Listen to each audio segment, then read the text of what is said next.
Dalam ilmu fisika, terdapat materi torsi.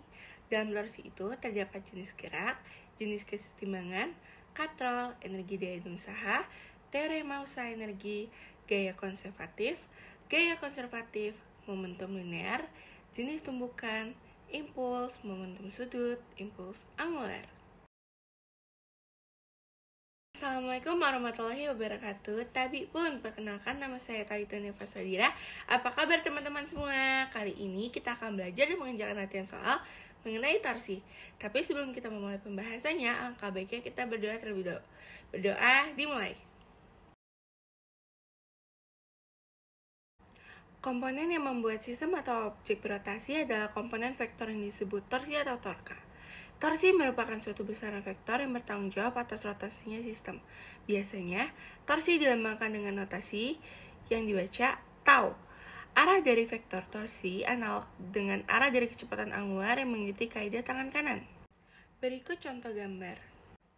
Jika terdapat sebuah batang kayu yang mempunyai poros pada bagian paling kiri batang, lalu diberikan gaya pada suatu jarak dari poros besar, maka batang akan berotasi. Dapat disimpulkan, tidak hanya gaya yang menyebabkan benda berotasi, melainkan lengan torsi. Kita dapat memperoleh persamaan torsi sebagai berikut. Tau sama dengan R dikali F. Torsi juga sangat berhubungan dengan dinamika rotasi. Maka dapat diketahui jika torsi mempunyai hubungan dengan gerak melingkar berubah beraturan sebagai berikut. Tau sama dengan R kali F sama dengan I alfa. Lalu jenis gerak dibagi menjadi 3. Yang pertama ada translasi murni, yang kedua ada rotasi murni, yang terakhir ada rotasi translasi. Gerak translasi murni merupakan gerak apa objek yang sama sekali tidak berotasi. Jadi, benda berpindah tempat tanpa melakukan rotasi sedikit pun. Gerak translasi murni terjadi jika semua bagian atau semua posisi pada benda tersebut mempunyai kecepatan yang sama. Jika dilihat dari kerangka acuan tanah, maka dari itu, titik paling bawah silinder mempunyai gerak relatif terhadap tanah sebesar juga. Gerak rotasi murni merupakan gerak di mana benda tidak berubah posisi sama sekali atau diam di tempat, tapi benda berotasi. Pada gerak rotasi murni, semua bagian objek mempunyai kecepatan terhadap kerangka acuan tanah, kecuali pusat massa objek atau poros. Rotasi murni biasanya terjadi pada sistem katrol dan sistem lainnya, yang titik porosnya tidak berubah posisi. Gerak rotasi translasi merupakan gerak di mana rotasi murni digabungkan dengan translasi murni. Dengan kata lain, benda akan berubah posisi dan juga berotasi. Gerak selip. Gerak selip merupakan gerak rotasi translasi di mana titik paling bawah objek mempunyai gerak relatif dengan tanah, sehingga perpindahan yang ditempuh mobil tidak sama dengan panjang busur yang ditempuh. Kalau melihat bahwa komponen kecepatan silinder pada tanah adalah V sama dengan VPM dikurang WR. Sedangkan VPM tidak sama dengan RW, maka kecepatan V pada titik terendah silinder tidak sama dengan 0. Selanjutnya ada gerak non-slip. Gerak slip merupakan gerak rotasi translasi di mana titik paling bawah objek atau titik yang bersentuhan dengan tanah tidak mempunyai gerak relatif. Kalau melihat bahwa komponen kecepatan silinder pada tanah adalah VPM dikurang WR, sedangkan VPM sama dengan RW, maka kecepatan pada titik terendah silinder tidak sama dengan 0. Maka terbukti bahwa tidak terdapat gerak relatif antara titik paling bawah silinder dengan tanah. Jika kalian tahu grafik slide, grafik tersebut menjelaskan bagaimana gerak tidak selip itu. Asumsikan terdapat sebuah lampu bercahaya yang diletakkan pada titik terendah silinder, lalu silinder dibiarkan gerak tidak selip, maka akan diperoleh bentuk grafik sebagai berikut. Jika kita lihat, titik hanya akan menyentuh tanah, lalu kembali ke atas dan menyentuh lagi titik yang berkontak langsung dengan tanah, tidak mengalami gerak relatif terhadap tanah. Itulah yang membedakan antara gerak selip dan tidak selip.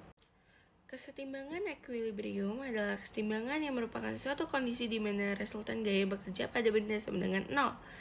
Dengan kondisi lain, benda tidak mengalami percepatan sedikit pun pada kesetimbangan atau equilibrium terbagi menjadi 3 jenis kesetimbangan, yaitu kesetimbangan netral atau indifferent, kesetimbangan labil, dan kesetimbangan stabil. Syarat terjadi keseimbangan tidak hanya pada gerak translasi, kita juga dapat meninjaunya dalam gerak rotasi di mana benda tidak mengalami percepatan angular. Maka dapat disimpulkan bahwa keseimbangan terjadi pada sigma F sama dengan 0, sigma tau sama dengan 0. Besar torsi akan bergantung kepada titik acuan poros atau letak pivot dan kalian bebas menentukan letaknya. Hanya perlu diingat, berdasarkan beberapa teorema mekanik, jumlah maksimum persamaan torsi yang dapat dibentuk adalah 3 persamaan. Kesetimbangan netral adalah kondisi saat benda diberikan gangguan kecil, benda akan bergerak tapi letak pusat massa benda tidak berubah posisi.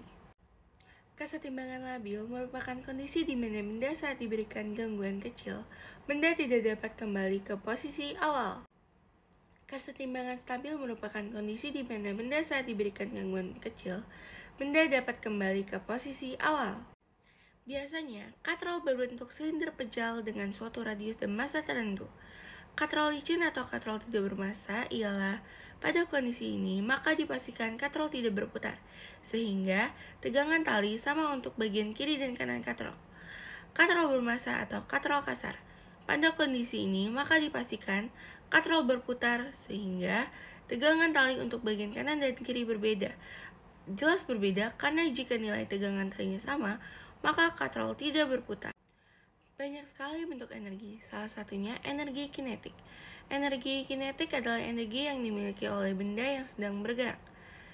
Contohnya, EK sama dengan E translasi plus E rotasi sama dengan 1/2 mv kuadrat plus 1/2 IW kuadrat. Energi kinetik mempunyai dua komponen, yaitu kinetik translasi dan kinetik rotasi, yang mengikuti berbagai kondisi geraknya. Rotasi murni, translasi murni, atau rotasi translasi. Usaha merupakan akumulasi hasil kali antara gaya yang searah dengan perpindahannya. Perpindahan ini diamati dengan kerangka acuan intersel biasanya dinotasikan dengan lambang V yaitu work. W sama dengan sigma F dikali delta S. Jika merupakan infinitesimal, kita dapat ubah bentuk di atas menjadi persamaan kontinu. W sama dengan integral F dikali ds. Diketahui bahwa F sama dengan MA sama dengan M dV per dt. W sama dengan integral F dikali ds sama dengan integral M dV per dt dikali ds sama dengan M integral V dV sama dengan 1/2 mv kuadrat. Sehingga dapat disimpulkan bahwa usaha dapat terkonversi menjadi energi kinetik. Persamaan di atas merupakan usaha pada gerak translasi. Terdapat juga usaha oleh torsi pada gerak rotasi. W sama dengan integral tau d theta. Diketahui bahwa tor sama dengan I alpha sama dengan I dw per dt. W sama dengan integral tau d theta sama dengan integral I dw per dt d theta sama dengan I integral W dw sama dengan 1/2 IW kuadrat. Terbukti bahwa usaha torsi dapat berubah juga menjadi energi kinetik rotasi. Sedangkan daya adalah usaha yang dilakukan gaya tiap satuan waktu. Daya biasanya dilambangkan dengan notasi P. Jika persamaan disekret, akan terbentuk formula sebagai berikut. P sama dengan delta W per delta T. Jika delta W dan delta T infinitesimal, maka akan berubah menjadi persamaan diferensial sebagai berikut. P sama dengan dW per dt. Usaha yang dilakukan oleh gaya luar pada suatu sistem sama dengan perubahan energi kinetik sistem. W sama dengan integral F dikali ds sama dengan delta EK. Hal di atas dapat terwujud jika tidak terdapat usaha selain gaya yang diberikan. Jadi, jika ada usaha oleh gaya gesek, maka persamaan di atas gagal untuk digunakan. Perlu ditambahkan komponen usaha gaya gesek agar persamaan di samping dapat digunakan. W sama dengan integral F dikali ds sama dengan delta EK plus integral F dikali ds sama dengan delta EK plus WF, di mana F merupakan vektor gaya gesek dan WF merupakan usaha gaya gesek. Besarnya usaha oleh gaya luar yang diperlukan yaitu gaya konservatif. Tidak peduli bentuk lintasan, melainkan posisi awal dan posisi akhir. Berikut merupakan analoginya. Walaupun lintasan 1 dan lintasan 2 berbeda, tetapi usaha yang dilakukan gaya konservatif bernilai sama. Asumsikan gaya konservatif adalah FK. W W sama dengan integral FK dikali ds sama dengan integral FK dikali ds. Gaya konservatif contohnya gaya gravitasi gaya pegas, sehingga terdapat energi potensial gravitasi dan juga energi potensial pegas. Energi potensial gravitasi di mana percepatan gravitasi konstan. EP sama dengan integral Kx dx sama dengan 1/2 K delta X kuadrat. Energi potensial pegas EP sama dengan integral mgdh sama dengan mg delta H. Energi mekanik, jumlah dari energi kinetik dan energi potensial dari suatu sistem adalah EM sama dengan EP plus EK. Momentum merupakan hasil kali dari massa dan kecepatan benda dan dirumuskan sebagai berikut. P sama dengan mv. Terdapat hubungan antara momentum linear dengan gaya itu sendiri. F sama dengan dp per dt sama dengan d per dt dikali mv sama dengan v dm per dt plus m dv per dt. Jika massa tidak berubah atau konstan, dengan kata lain dm per dt sama dengan 0, maka persamaan kembali menjadi persamaan Newton. F sama dengan m dv per dt sama dengan ma. Jika tidak ada gaya eksternal atau gaya luar seperti gaya gesek lantai, gaya gesek udara, dan sebagainya, momentum linear bersifat kekal atau kekekalan momentum linear.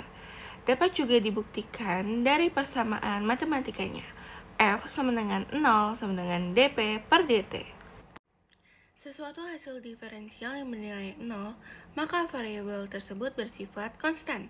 Momentum linear P kekal, namun jika terdapat gaya luar, maka momentum yang searah dengan gaya tersebut tidak kekal, tetapi momentum arah ortogonalnya tegak lurus dengan gaya luar masih kekal. Pada momentum linear, kita mengenal juga istilah koefisien restitusi, biasanya dilambangkan dengan notasi E, yaitu perbandingan besar kecepatan relatif kedua benda setelah tumbukan terhadap besar kecepatan relatif sebelum tumbukan.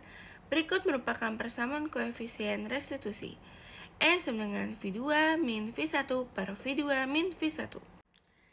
Terdapat 3 jenis tumbukan. Yang pertama, tumbukan elastik atau sempurna. Tumbukan di mana energi kinetik dan momentum linear kekal, serta koefisien restitusinya bernilai 1. Yang kedua ada tumbukan elastik sebagian.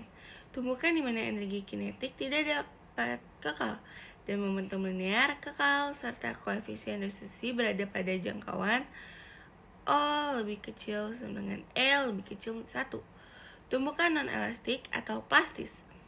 Tumbukan di mana energi kinetik tidak kekal dan momentum linear kekal, serta koefisien restitusi bernilai 0. Impuls terjadi jika adanya gaya luar atau eksternal. Impuls sendiri merupakan perubahan momentum yang terjadi pada benda. Biasanya impuls dilambangkan dengan notasi I. I sama dengan delta P sama dengan integral F dt. Jika ada impuls, dapat dipastikan momentum linear yang searah dengan impuls tidak kekal. Untuk catatan, dalam pengerjaan momentum harus dikerjakan terhadap kerangka inersia atau gerak relatif. Momentum sudut merupakan analogi dari momentum linear, di mana momentum linear berhubungan dengan gaya sedangkan momentum sudut berhubungan dengan torsi. Definisi dari momentum sudut adalah hasil perkalian antara momen inersia dan kecepatan sudutnya. L sama dengan IW. Analog dengan momentum linear, momentum angular juga mempunyai hubungan dengan torsi yang akan membentuk persamaan diferensial jika bernilai infinitesimal. Torsi sama dengan dl per dt sama dengan I alpha.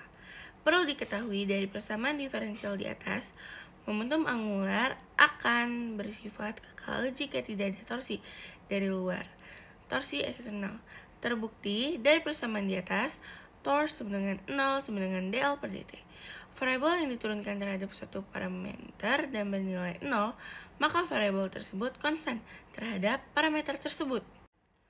Impuls angular adalah impuls pada momentum sudut terjadi jika ada perubahan torsi. Terdapat resultan torsi eksternal, sehingga momentum sudut tidak kekal. Pada impuls momentum sudut biasanya dilambangkan dengan huruf J dan merupakan besaran vektor.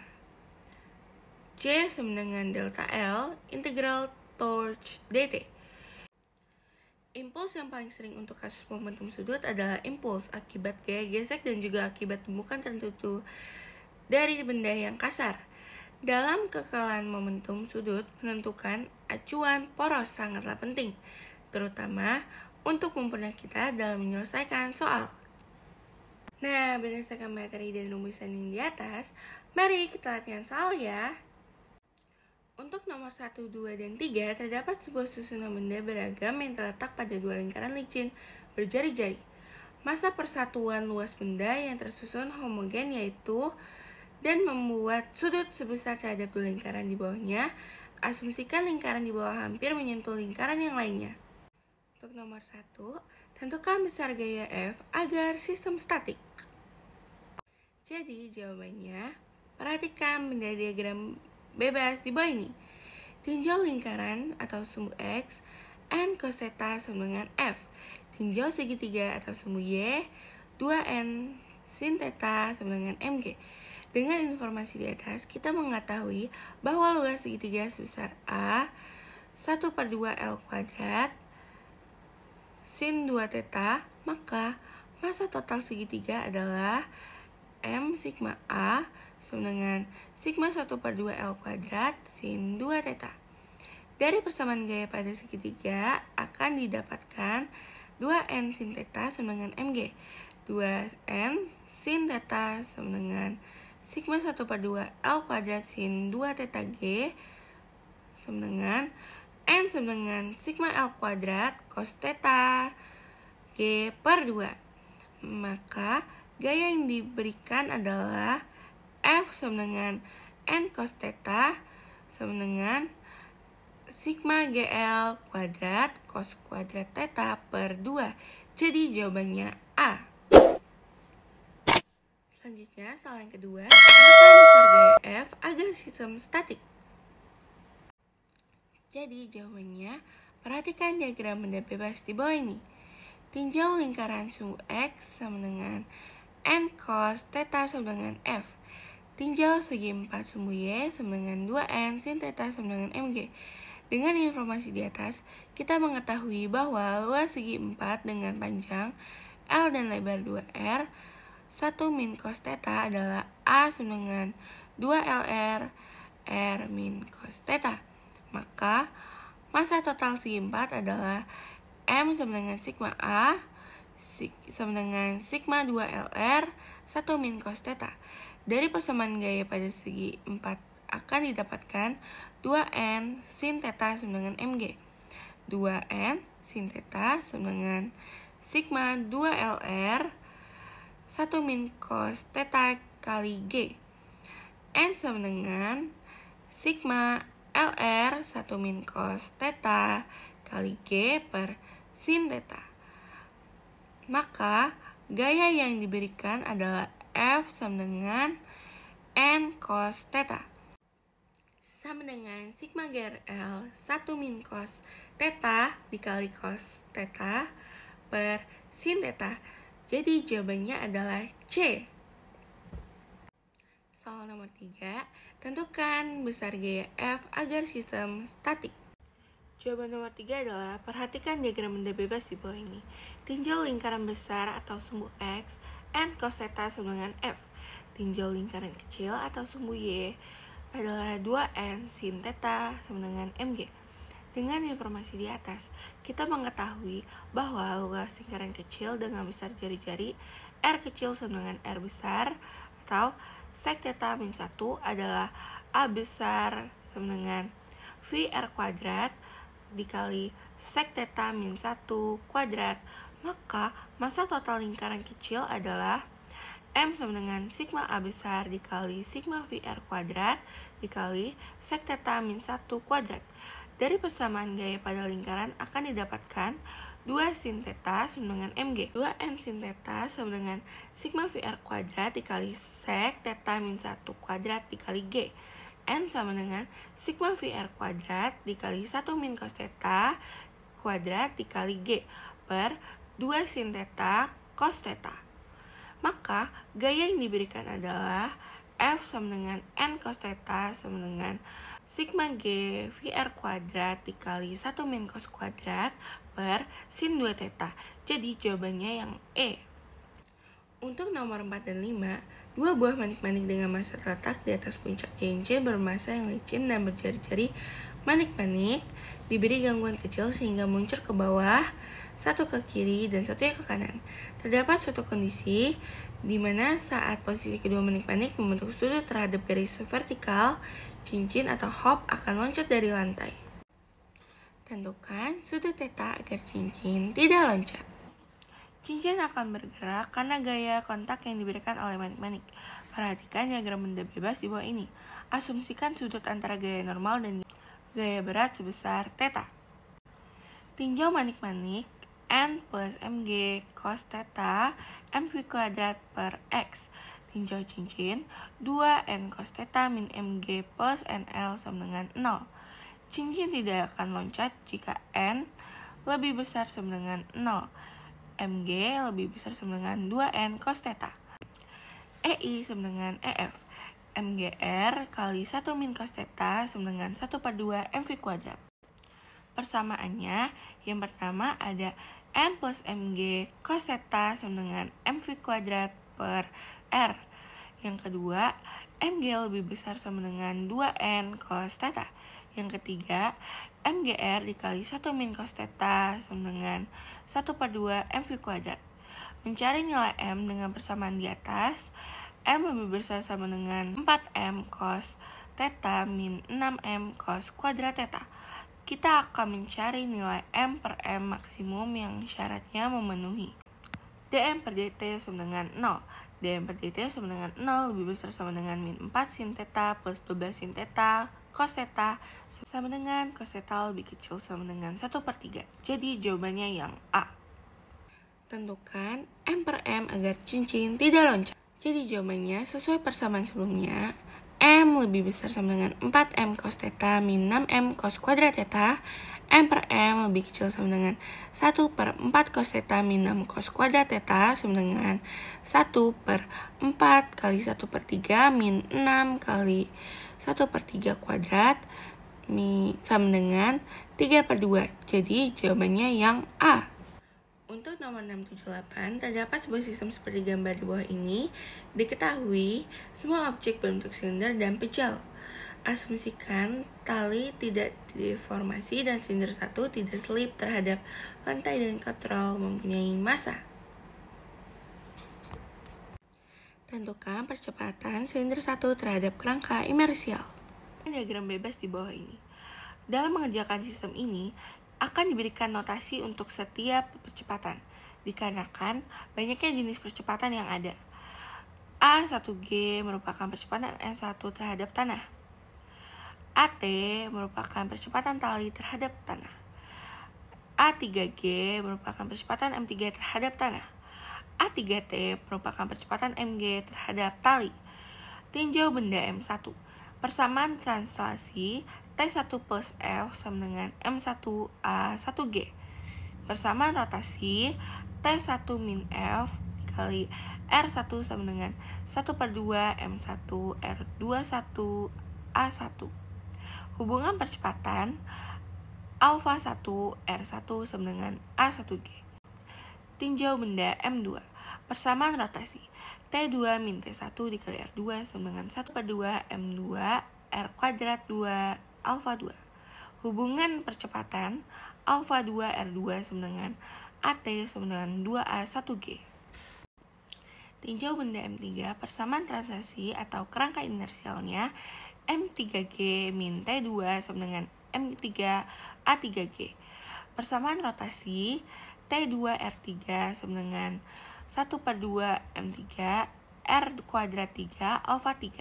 Hubungan percepatan pertama alfa 3 R3 sama dengan A3T. Hubungan percepatan kedua A3G sama dengan A3T plus AT. Persamaan pertama T1 plus F sama dengan M1A1G. Persamaan yang kedua T1 min F sama dengan 1 per 2 M1A1G. Persamaan yang ketiga T2 min T1 sama dengan 1/2 M2 AT. Persamaan yang keempat, AT sama dengan 2A1G. Persamaan yang kelima, M3G min T2 sama dengan M3A3G. Persamaan yang keenam, T2 sama dengan 1/2 M3A3T. Persamaan yang terakhir atau yang ketujuh, A3G sama dengan A3T plus AT. Persamaan di atas sudah disederhanakan dengan sedikit substitusi. Jika kalian menyelesaikan persamaan di atas, akan didapatkan A1G sama dengan 4M3G per 9M1 plus 12M2 plus 8M3. Jadi jawabannya yang A. Soal nomor 7, tentukan kecepatan tali terhadap kerangka inersial. Jadi jawabannya berdasarkan persamaan sebelumnya akan didapatkan AT sama dengan 8M39 per 9M1 plus 12M2 plus 8M3. Jadi jawabannya yang B. Soal nomor 8, tentukan percepatan silinder 3 terhadap kerangka inersial. Jadi jawaban nomor 8 adalah berdasarkan pembahasan sebelumnya akan didapatkan juga 93G sama dengan 2 3M1 plus 4M2 plus 4M3 dikali 9 per 9M1 plus 12M2 plus 8M3. Jadi jawabannya yang E. Untuk nomor 9-14, terdapat suatu partikel bermassa yang terhubung dengan tali dan bergerak melingkar pada lingkaran yang berjari-jari atau bidang horizontal. Ujung tali lain terhubung dengan massa melalui lubang pada bidang. Jika massa dilepaskan, massa akan bisa semakin dekat dengan pusat rotasi di mana jarak minimum massa dengan poros sebesar R lebih kecil dengan R besar. Pertanyaan nomor 9, tentukan kecepatan maksimum M. Setelah massa M dilepaskan, maka radius rotasi yang awalnya R besar akan berkurang menjadi R kecil. Kecepatan maksimum terjadi saat berada pada posisi R. Kekekalan momentum angular mv1r sama dengan mv2r, v1r sama dengan v2r. Kekekalan energi 1/2 mv21 mg r min r sama dengan 1/2 mv kuadrat 2. Dari dua persamaan di atas dapat diselesaikan untuk mencari v kuadrat. V2 sama dengan r akar 2m per m, g 1 per r. Jadi jawabannya yang A. Tentukan kecepatan minimum M. Gunakan persamaan pada pembahasan sebelumnya akan didapat V1 sama dengan R akar 2M per M kali G 1 per R besar plus R. Jadi jawabannya yang B. Nomor 11, tentukan kecepatan massa M saat jarak massa M dengan poros sebesar 1/2 R. Jawaban nomor 11, selama pergerakan menuju R, massa M mempunyai dua komponen, kecepatan yaitu tanggensial dan radial. EI sama dengan EF, 1/2 mv kuadrat 1 plus mg dikali R min 1/2 R sama dengan 1/2 mv kuadrat T plus 1/2 mv kuadrat R plus 1/2 mv kuadrat. Kekekalan momentum angular mv1r sama dengan mv2r per 2. 2v1 sama dengan vt. Perlu diperhatikan karena tidak kendor atau tidak deformasi, maka kecepatan m arah radial dengan kecepatan m arah vertikal mempunyai besar yang sama karena saling terkait. V sama dengan vr. Persamaan yang pertama, mv kuadrat 1 plus mgr sama dengan mv kuadrat 1 plus v kuadrat r dikali m plus m. Persamaan yang kedua, 2v1 sama dengan vt. Persamaan yang ketiga, v1 sama dengan akar 2m per m dikali g dikali 1 per r plus r. Dengan tiga persamaan di atas, kita akan mendapatkan vr sama dengan akar mgr dikurang 3 mv kuadrat 1 per m plus m. Maka kecepatan torsi dari massa m adalah v kuadrat t plus vr kuadrat sama dengan akar 4V kuadrat 1 plus MGR dikurang 3MV kuadrat 1 per M plus M. V sama dengan akar M per M plus M dikali M, G per R plus R dikali MR kuadrat plus MRR plus R kuadrat dikali 8M plus 2M. Jadi jawabannya yang A. Kecepatan massa M saat jarak massa M dengan poros sebesar 1/2 R. Kecepatan massa M adalah VR. VR sama dengan akar MGR min 3MV kuadrat 1 per M plus M sama dengan akar M per M plus M dikali G plus R per R dikali R kuadrat per RR min 6R kuadrat. Jadi jawabannya yang E. Nomor 13, tentukan percepatan yang dirasakan oleh massa M saat posisi minimal. Perhatikan diagram benda bebas di bawah ini. Tinjau M, Mg min F sama dengan Ma. Tinjau M, F min Mv kuadrat per X sama dengan Ma. Maka percepatan sistem A sama dengan Mg per M min Mv kuadrat plus X, M plus M. Percepatan M saat posisi minimal adalah percepatan saat X, R dan V sama dengan V kuadrat, A sama dengan Mg min M per RR kuadrat, 2M per M, 9, 1 per RR per M plus M sama dengan M per M plus M, 1 min 2R kuadrat per R kali R per R kali 9. Jadi jawabannya yang A. Soal yang ke-14, tentukan percepatan yang dirasakan oleh massa M saat posisi maksimal. Percepatan M saat posisi maksimal adalah percepatan saat X sama dengan R dan V sama dengan V1. A sama dengan Mg min M per R kuadrat, 2M per M, G1 per R plus R per M plus M sama dengan M per M plus M dikali 1 min 2R kuadrat per R per R kali 9. Jadi jawabannya yang E. Untuk nomor 15 dan 16, terdapat sebuah tali yang diletakkan seperti gambar di bawah ini. Tali mempunyai massa jenis yang homogen dan koefisien Giesecke pada sistem sebesar 1. Tentukan nilai maksimum dari bagian tali yang tergantung. Soal ini harus menggunakan asumsi terlebih dahulu.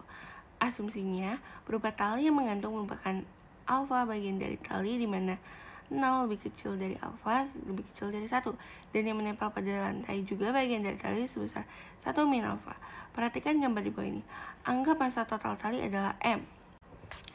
Kita akan gunakan persamaan gaya biasa yang nantinya akan dikomunikasikan dengan sedikit kalkulus. Tinjau tali yang menggantung 2T sin theta sama dengan alfa Mg. Tinjau tali yang berkontak dengan lantai T plus 1 alfa per 2 Mg sin theta K 1 min alfa per 2 Mg cos theta. Persamaannya yang pertama ada 2T sin theta sama dengan alfa Mg.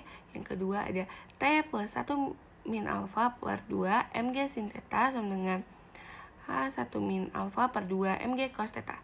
Dengan menyelesaikan dua persamaan di atas akan didapat alfa dalam fungsi theta. Alfa theta sama dengan H sin theta cos theta min sin 3 theta per 1 min sin 2 theta plus H cos theta sin theta.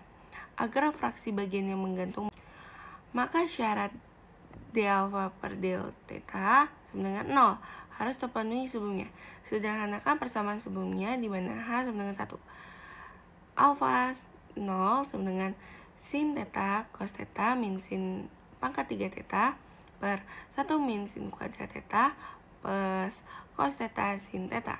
D alfa per d theta sama dengan cos 2 theta min sin 2 theta per 1 min sin 2 theta plus cos theta sin theta tutup kurung kuadrat 2 sama dengan 0. Cos 2 theta min sin 2 theta sama dengan 0. Theta sama dengan 22,5 derajat. Maka alfa maksimum adalah alfa 22,5 derajat atau 17,2%. Jadi jawabannya yang E. Soal yang ke-16 atau yang terakhir, tentukan nilai theta agar syarat nilai maksimum terpenuhi. Seperti pada pembahasan sebelumnya, maka theta sama dengan 22,5 derajat. Jadi jawabannya yang A. Nah teman-teman, dapat disimpulkan bahwa ilmu fisika sangat berkaitan dengan ilmu matematika. Ternyata ilmu fisika sangat mudah ya, asalkan kita rutin berlatih. Jangan lupa belajar dan berlatih ya teman-teman. Sekian penjelasan dari saya. Wassalamualaikum warahmatullahi wabarakatuh.